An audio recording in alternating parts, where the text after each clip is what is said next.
Today I'm going to talk about the Euromaidan movement, the 2014 Ukrainian Revolution, the annexation of Crimea by Russia, and the Russo-Ukrainian conflict. So, for a little context, let's wind back to 2013. It all started when the Ukrainian government ordered to suspend preparations for signing the association agreement on the 21st of November.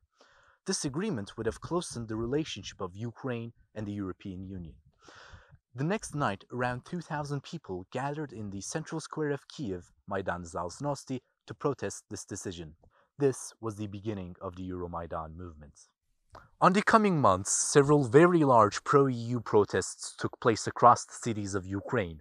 Meanwhile, the government at the time, the Second Azarov government, made a statement saying that the negotiation process over the association agreement is continuing, and the work on moving our country closer to European standards is not stopping for a single day.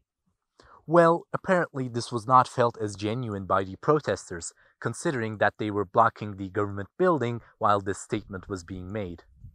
The Euromaidan movement climaxed in the days spanning the 18th to the 23rd of February 2014. Unfortunately, the protests took a turn for the worse. In these few days, police and protesters fired live ammunition at each other, and around 130 people were killed. On the 22nd of February, President Viktor Yanukovych was impeached by the parliament. After that, the parliament elected a new speaker, new prime minister, and new interior minister. On the same day, Viktor Yanukovych fled to Russia. After the ousting of Yanukovych and the provisional signing of the European Union Association Agreement, the protests were widely regarded as a success. However, everything did not turn all right. Following the Euromaidan movement, masked Russian troops without insignia, more commonly known as the Little Green Men, entered the Crimean Peninsula and took over strategic positions such as the Crimean Parliament.